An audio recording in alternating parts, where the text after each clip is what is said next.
Stage 17 is another relatively short one of 162 kilometres, but it's up and down all day long before a tricky climb to the finish.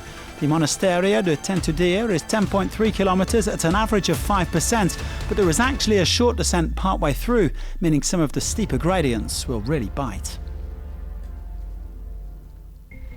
Well, it took around 40 kilometres for the breakaway to form. Quentin Pache and Bob Jungels kicked it off before being joined by 11 other riders. The highest placed overall was Rigoberto Urán at 15 minutes down on Remco Evenepoel. Fred Wright was up there in his fourth break of this Vuelta, along with Spanish stage winners Marc Soler and Jesús Herrada and plenty of other hopefuls: Champoussin, Maida, Demarchi, Craddock, Elizondo, Gébert and Guglielmi. 13 riders in the mix after a fast-paced start. With no real danger for Quick-Step Alpha Vinyl, the gap soon yawned out to over 6 minutes. Well, one of the top sprinters was then caught up in a crash just after the feed zone, Caden Groves going to ground. The Australian looked a little bit shaken up and he was able to keep going though. That may affect his chances in Madrid on Sunday. Groves getting back to the peloton, which was now over 7 minutes back. And it quickly became apparent that the breakaway would take the stage. No fewer than 5 of the riders at the front had already won at La Vuelta. Champoussin won ahead of the GC favourites last year, while Herrada took his second stage victory this year. Alessandro Demarchi has 3 Vuelta stage victories, Elizondo won one back in 2013, and Soler also won this year after a previous success in 2020. 3 other riders had won Grand Tour stages: Jungels at the Giro in 2017 and this year's Tour de France. Maida won a Giro stage last year, while Urán has 2 victories in Italy and 1 in France. Only Spain is missing from his CV. Heading into the final 30 kilometres, Lawson Craddock decided to attack just as he did on Sunday on the road to Sierra Nevada. The American was quickly reeled back in by his fellow escapees, but the fun was only just beginning.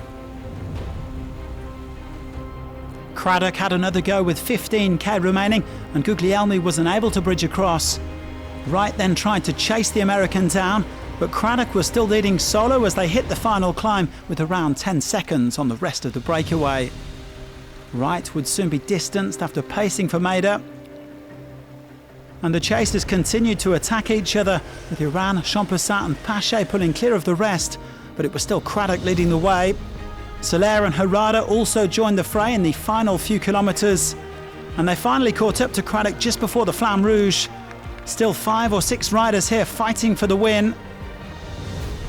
Further back in the GC group, Enric Mas tried his luck, but he was neutralised by Remco Evenepoel. The action was all up at the front.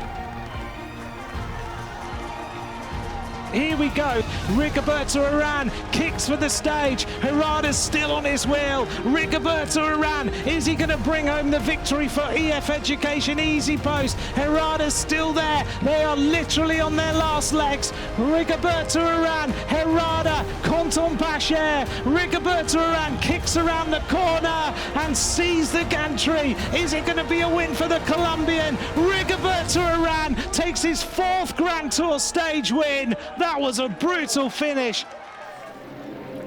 Rigoberto Urán joins the inner circle of riders to have won stages at all 3 Grand Tours. The Colombian had come close in the past with 2nd places at the Vuelta in 2013 and 2014, and now in his 22nd Grand Tour he has finally completed the set. The 35-year-old hasn't really been a top GC contender in recent years, but this was a timely reminder of his class. It's the 15th victory of his career and his first at a Grand Tour since 2017. He also moves up to 9th place overall. Urán taking the stage just ahead of Pache and Herrada, with Soler, Elizondo and Champoussin fading in the final. Evenepoel finished over 5 minutes back in 14th place, only shipping 9 seconds to João Almeida. And he shouldn't be losing any sleep over that. The 22-year-old still leads Mas by 2 minutes and 1 second overall. Ayuso is currently on the podium ahead of Rodriguez and Lopez.